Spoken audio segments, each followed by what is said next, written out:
Hey everyone, I just wanted to uh, share one of my poetry pieces while I had the time. Pardon me.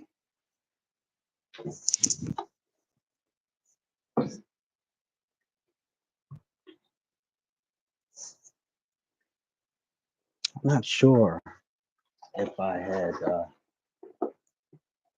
already shared this one. I don't think that this is one that I shared actually, um, but I'm going to share it and then talk a little bit about it actually.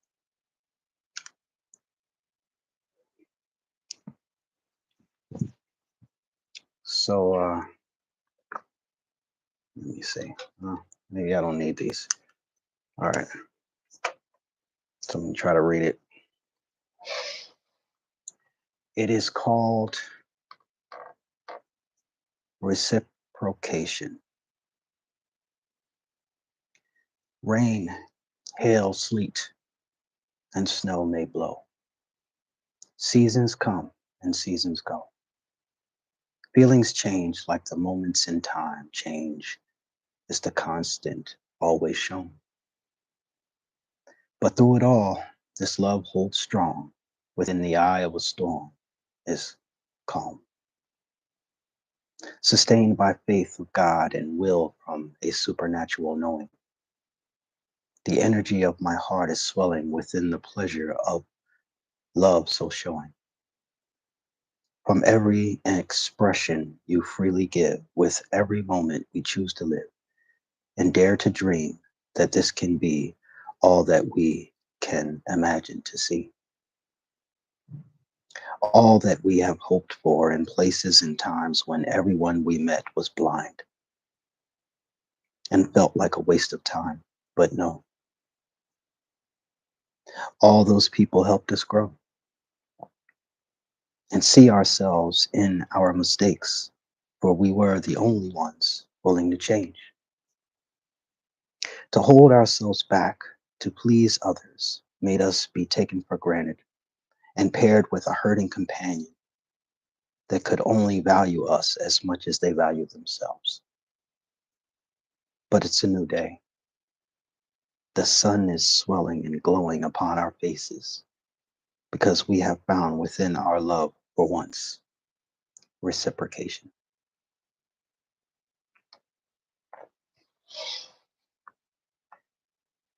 Um, what this makes me think of is it makes me think of a time in my life where, which is many times in my life, where I felt like I found someone that was exceptional, that saw me for who I was, and that would relate and understand someone like me who uh, many people I've come across throughout society in my lifetime have tried to give me the impression that something is wrong with me because of my heart. Um, because of how deeply I felt compassion, and I didn't want to be about drama, and I didn't want to try to prove to anyone that I was tough. Life made me be tough, but in certain ways, in certain environments, you can get weighed down, and you go around crowds of people that are supposed to be your friends and supposed to be your companions and people that love you or like you, and you expect that you don't have to face those same trials there, but you do because you're judged. Recently, I met a person uh, who I was paired up to do a project with, and they didn't know about the time that I spent in prison or whatever I'd done on the street or anything like that. All they did is hear the intelligence that I spoke of today, and then they assumed that. See, we're from different um, neighborhoods, environments, and they assumed that I didn't have that skill set or that understanding within me because of the way that I speak. And this is how the world is. We are judgmental to a fault and parade around like we don't judge. This poem, particularly that I wrote about reciprocation, as I said, it had to do with me being connected with, for a brief time, with someone who I felt and thought was on the same vibe and the same level as I was, as far as relationship with God, as far as understanding of oneself and these type of things. Thank you. But what I discovered was that it was not what I thought it was, because many times the scariest thing in the world is love, because it means that you have to be open, you have to be vulnerable, you have to allow yourself to reveal things about yourself, dark secrets and things like that. Because how can someone know how to help you, how to reciprocate, how to give to you, how to give you the space you need or whatever else it is you need, if they don't understand exactly who you are, what you've been through, what you're going through? They can't. So this was at a time where I felt like I had found that. And so I wrote this in celebration of finding that. So this was my projection. You know, how people will project certain things. They will project things that have to do with what they see in themselves that they don't like, or what they didn't get from you. And then they will project whatever is in them onto you. Well, sometimes there's a positive into that, a positive projection.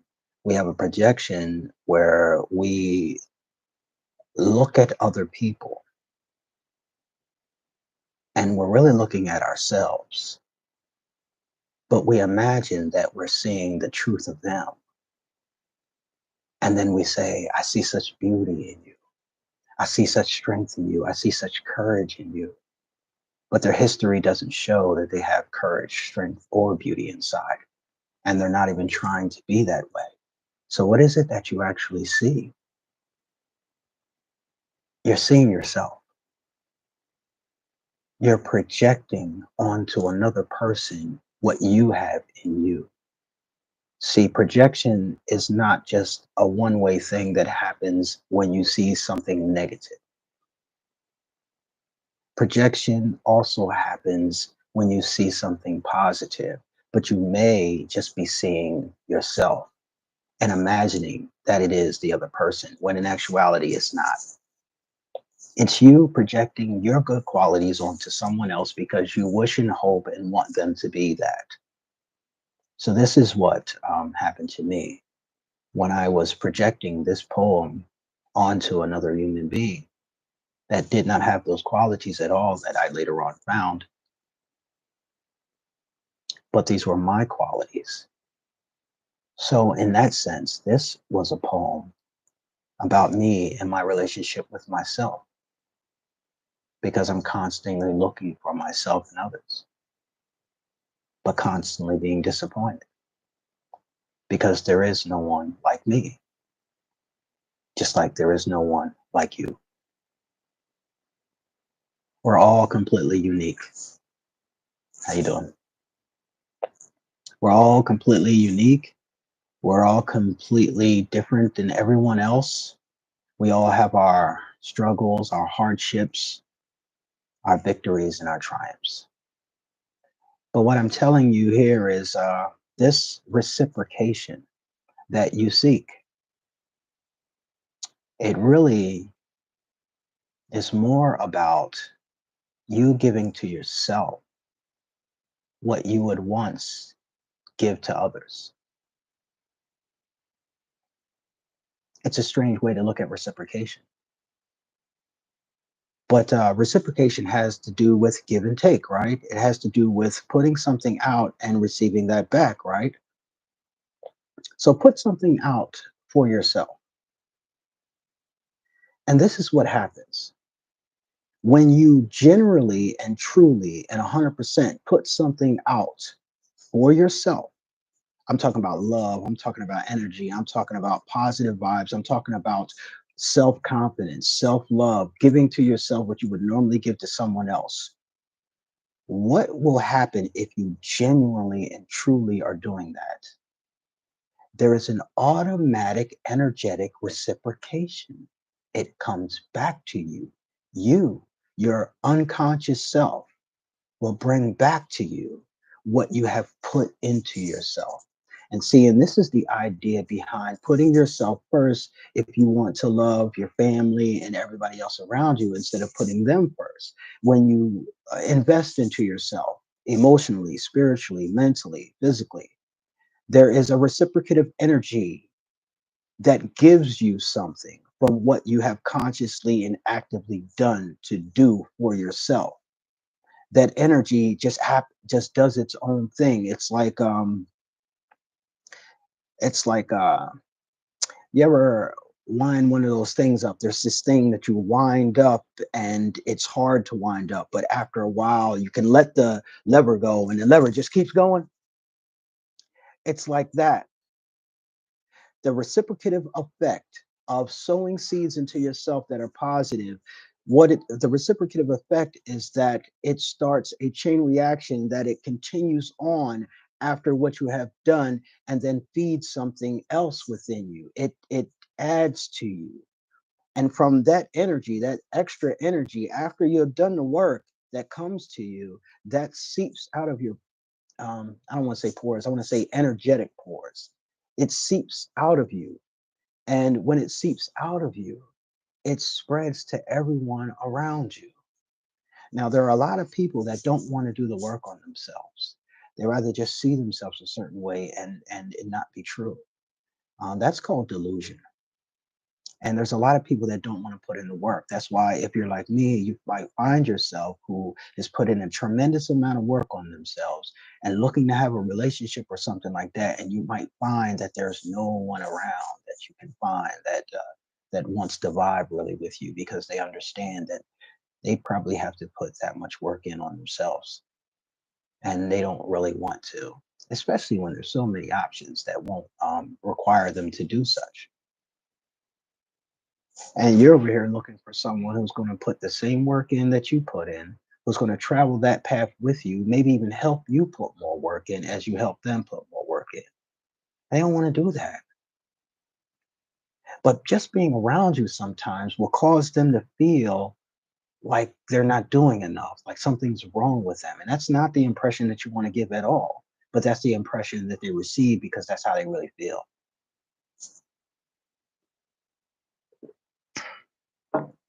So what happens is they end up resenting you, holding something against you, wanting to destroy you, wanting to find your flaws and faults, wanting to gather flying monkeys together so that they can all gang up and talk about how bad you are or whatever it is that they feel like you've done to hurt them because you finally stood up to them and put them in their place because they were playing games with you the whole time. And then they sit there and say, "Well, why'd you cut me off? What did I do to you?" And they know exactly what they did to you. They know every time. They've always known because they did it on purpose. They just never expected you to stand up for yourself. Never. Because they imagined that they were better than you and they imagined that you were weak. The whole point is they're the ones that did that to you. They're the ones that tried to make you be weak and less than by the way they treated you. And then when you stand up and you become this monster, not talking about in a negative sense, but this self love monster, this monster that says, I'm not putting up with nothing. You come to me with some drama. You come to me with some chaos. You come to me with some ignorance. You come to me with, you think you're smarter than me. You come to me with this, you think you know everything, all this other type stuff. I'm gone. And then they wonder, how'd you get to that point? You're so mean. You're so arrogant. You're so this and that and the other. But they're the ones that did it. So let me reciprocate the energy that they gave to me. you should as well reciprocate the energy that they've given to you. But just make sure you do it with love. Make sure you do it with the purpose of elevating yourself and not actually to hurt them, but to protect yourself. When you choose yourself and when you protect yourself, other people will be hurt. People with low vibrations that actually wanted you to stay wherever they had you. So I don't know. It's real deep, but I really just wanted to share this poem about reciprocation.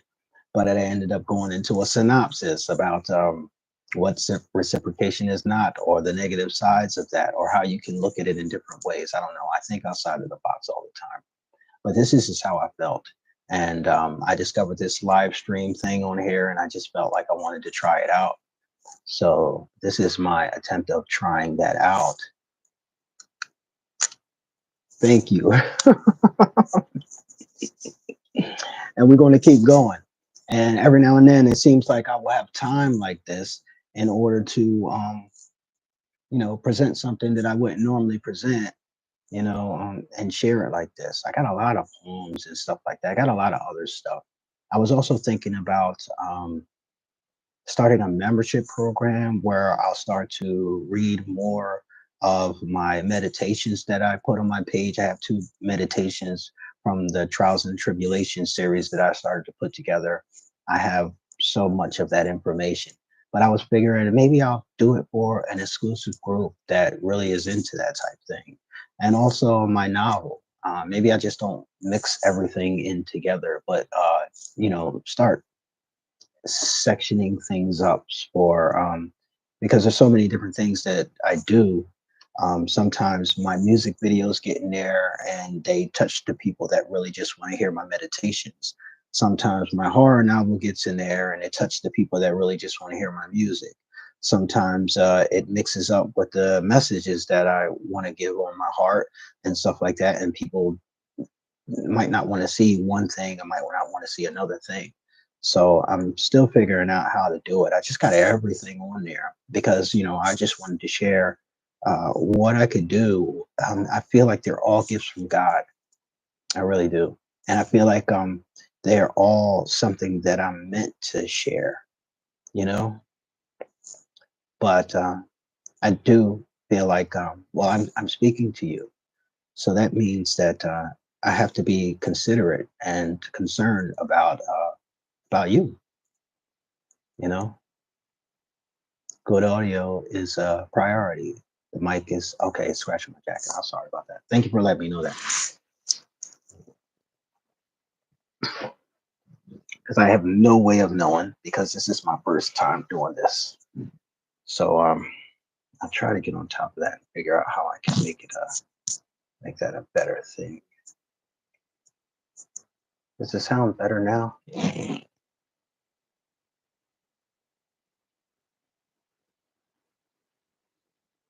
I don't know. Well, I wasn't going to make this too long, because like I said, it's just my okay, thank you. My first trial run at doing it, and I'm excited about it because I actually have the time to do it, and also I always got something to say. I mean, if you haven't realized right now, I like to talk. You know, I was always told though that when I was growing up, women, the older women in my life, they had a thing where they would tell me that women do not like a man that talks more than them. You know, so when I was growing up, I was always discouraged from having a voice in many different ways. I also had to, because I had a narcissistic mother and father, I had to constantly everything that I said was being misunderstood on purpose. So I had to develop a way in which I spoke that was very articulate, very to the point, very direct. And also, I had to be able to explain what I said three or four different ways because they would constantly try to misunderstand what I was saying so they could make me feel stupid so that I would shut up and not speak because I was one of those children that just always told the truth. If they took me out with their friends, I might tell the truth to their friends that they were talking about their friends. And I didn't know I was a child. But maybe they shouldn't have been talking about their friends bad. I don't know. but it turned back on me. So these are skills that I developed. I had to in order to survive, in order not to be broken down and beaten down in my own household. You can imagine what that's like when you try to go out in the street and you're a teenager and you're trying to figure out how to be a teenager and you're trying to figure out where you fit in and finding your identity. And you're facing other people, bullies and people that don't like you because they girls like you and you don't even want them, but they want to just embarrass you because their girl said you was cute or something like that. So you deal with that all your life until they beat you down so much that they feel comfortable now. Now my girl's not going to say anything good about him. Embarrass him enough, nobody's gonna I don't have to worry about that. Not thinking about what that's going to do to that human being as he grows up in his life, or whatever he has to do go through at home. No, kids don't worry about that. They don't care, you know. But so that's just something that you're left to deal with and figure out on your own. People judge you for it. People judge you whether you're worthy to be loved. People judge you if you're worthy to be a boyfriend or a girlfriend. People judge you whether you're worthy to be someone that they depend on and rely upon based on how other people treat you. And sometimes other people treat you bad just simply because you have something about you that they wish they had, or something about you that might put their fake persona on blast. You know, so it's just something, a little background about my situation. And I always do that because I know that there's so many people out here that can relate to that, for real, for real. So many of us, we've made bad decisions, and our bad decisions were based on the idea of ourselves that society has fed to us, the people around us, the environments, and stuff like that. Whether if we were in a different environment with the right encouragement and the right uplifting conversations that taught us to love ourselves, that taught us that we were royalty, that taught us that we were something of value, we may not have ever made those mistakes. So what do we want to do? Do we want to just put everybody in a box based on the mistakes that they've done and keep them over in that box and then find more people and let's just put them all over in this box over here, and just leave them there? And the only thing that they're going to do is they're going to feel like, well, okay, since you're not going to accept me in society, I'm going to do more crazy stuff. Matter of fact, I'm going to start looking down on y'all. Okay, so now you create a separation in society where we're supposed to be about unity. If you want to destroy the disease, you don't destroy it by well, you do destroy it by isolating it, but at the same time, you try to, if it's something that can be salvaged, you try to get it out of that because it's not the vessel that's diseased. You see what I'm saying? The vessel can be cured from disease. But a lot of times we don't want to cure the vessel from the disease. We want to condemn the vessel because of the disease. And then we walk around with the disease and we don't want to condemn ourselves because we figure, well, their disease is worse than ours, which will make us feel like we don't have. So let's keep them around so we can talk about them anytime we feel bad about ours. Mm, definitely, quote, definitely cures. Courage, patience, and love will cure. The problem is, I don't know if it's a problem, but it is for a lot of people.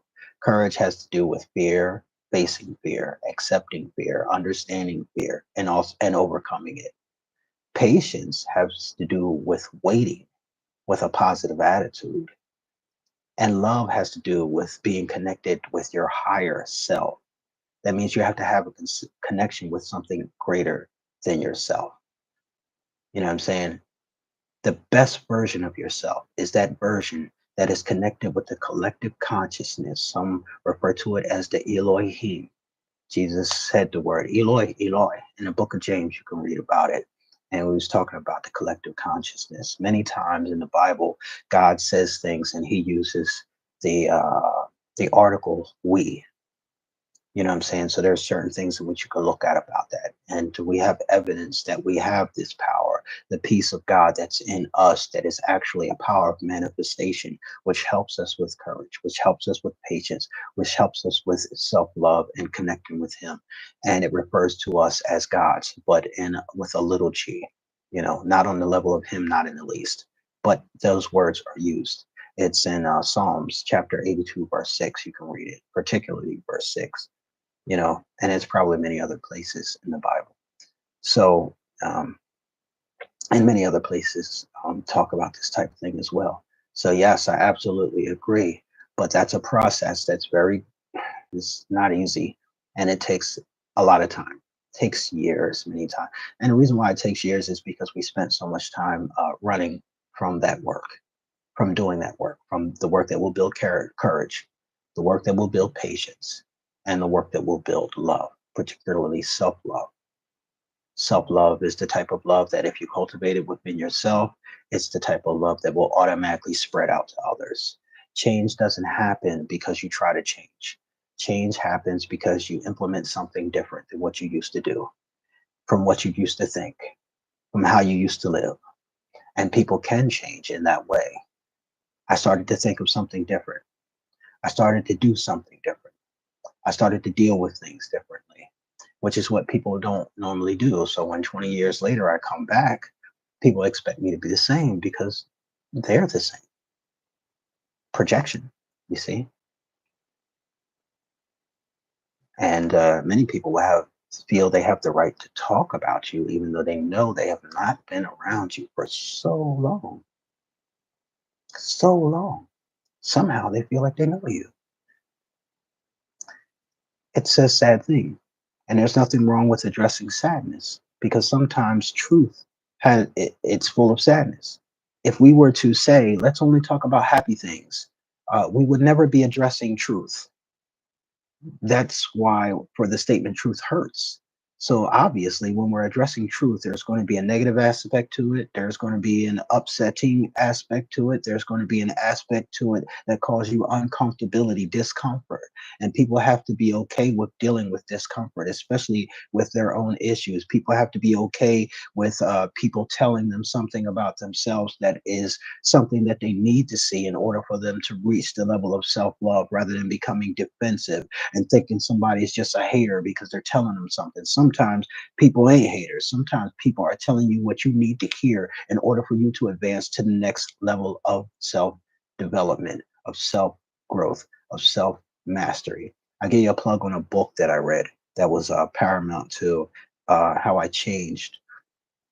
It's called As a Man Thinketh by James Allen. James Allen was he's a Christian, but he also thought outside of the box, and he was a philosopher, and he wrote a lot of books about inner growth, strength, and cultivating the power that lies within us in order for us to create change from the state in which we were in before. Learning happens faster with a negative experience than a positive one. Shocks the system. I don't know anyone who will tell me that they gained great strength without some sort of painful, traumatic situation being involved in that process. One of the things that they used to say when I was a part of my Christian community, they used to say, you never have to worry about anything when you're going through hardships for a Christian. Oh, they'll depend on God, they'll go to God all the time. But when things get easy, that's when you got to worry. When they get what they want, that's when you got to worry. And I'm not just talking about Christians. I think this is like universal. I think this is something that information that you can use for pretty much anybody. It's like we have a tendency to get complacent. We have a tendency to let our guard down when things get comfortable. This is one thing that makes a narcissist very dangerous because they'll do this love bombing thing and they'll sit and they'll wait very patiently until we're comfortable. And that's when they will attack after they get ourselves to drop our guards. And this is what makes it a dangerous thing because you have some people who are really genuine, who want you to let your guard down so that they can understand you, so that they can develop a real relationship with you, and so that they can have the information in order to help you. Because love always wants to help, you know. But because narcissists use this as a strategy, now everybody's just afraid to trust anybody. And so, therefore, genuine people are being victimized. Genuine people are being victimized, taken advantage of, all these type of things when they don't deserve it, because liars have decided to use the strategies that mimic genuine people.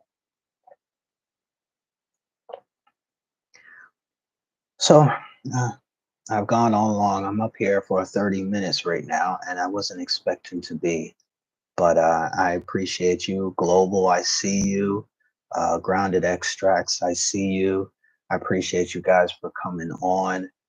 If you think this content is anything that is beneficial, helpful, and does not go against your personal beliefs, whether it be a denomination or whatever it is that you believe, whether you are atheist or religious or spiritual or even anything at all, then maybe we can come back and have a session like this again. Whenever I can get into this space here, I'll try to jump on here and maybe have another topic to talk about and things like this.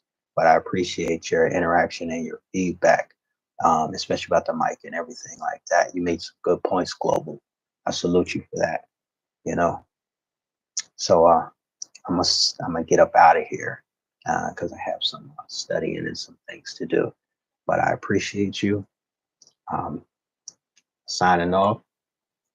Treat people good. Give God his props, and be your authentic self, regardless of what anybody thinks. And let's see how this goes in the future. This is our year. Got to know it in order to grow it. Holla back.